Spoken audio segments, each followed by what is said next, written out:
At first, I thought it was just a good opportunity. A friend of my father's, Mr. Anselmo, was looking for someone to take care of an old house of his for 2 weeks while he traveled with his wife.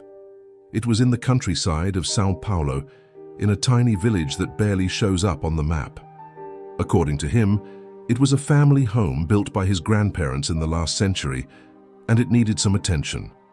Since I work remotely, I said yes. The house was big, made of dark wood, with a wide porch that faced a deactivated railroad track.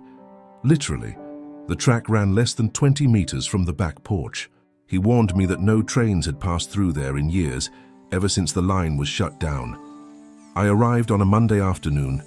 The dirt road was long and empty. The only sounds came from the tall grass and the wind rustling through the rusty rails. Right away, the house felt stuck in time.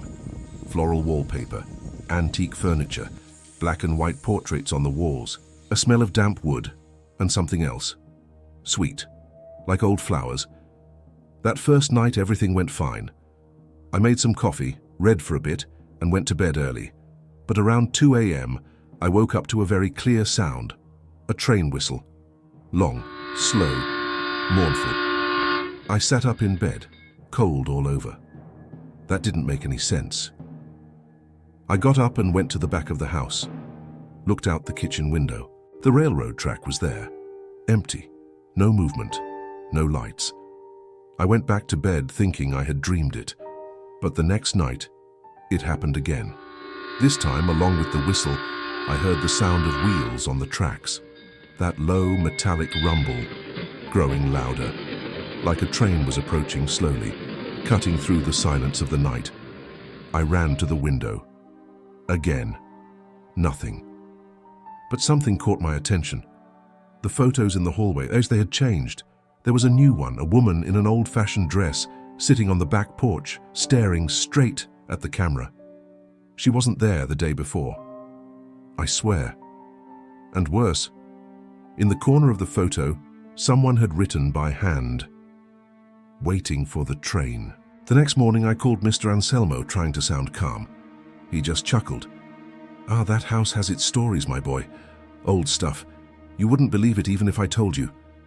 I asked him to tell me anyway.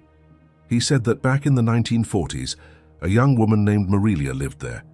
She was engaged to a man who worked in another city and used to visit her every Friday by train. But on one of those trips, the train derailed near Campinas. All the passengers died, including him. Marilia, not knowing about the accident, waited for him on the porch. For hours, days. They say she never accepted it. She would sit out there at night, porch light on, listening to a whistle only she could hear. Until one night she vanished, disappeared without a trace, and the next day neighbors swore they heard a train pass through, in the middle of the night, even though the tracks were dead, even though the line had been shut down. After that, no one wanted to live there. The house stayed empty for years, until Anselmo inherited it. That night, I couldn't sleep. I stayed in the living room with all the lights on, trying to keep my mind busy. But around 3 a.m. the lights flickered, and the sound came again. First, the whistle, then the tracks rumbling, and then footsteps, light footsteps, coming from the porch. I walked to the door slowly, heart pounding. When I opened it, something had been left on the doorstep, a bouquet of dried flowers, with a yellowed note, "He's arrived, he wants to take me." I didn't sleep that night or the next one, but on the third night, everything escalated. The house shook, the bulbs exploded, and a deafening sound filled the air, like a train barreling straight through the house. I ran to the porch, and there, for a moment I'll never forget, I saw it. A dark old ghostly train passing along the tracks in silence, lit from the inside like it still carried passengers, and in the last window, her, Marilia, sitting, pale, looking straight at me, and beside her, there was an empty seat. After that, I woke up on the porch floor with the sun already high, as if I had fainted or fallen asleep. I left the house that very day, never went back.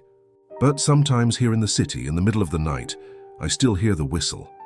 Long, slow, like an invitation, and the windows shake, even though there's no train, because maybe just maybe, that empty seat is still waiting for me.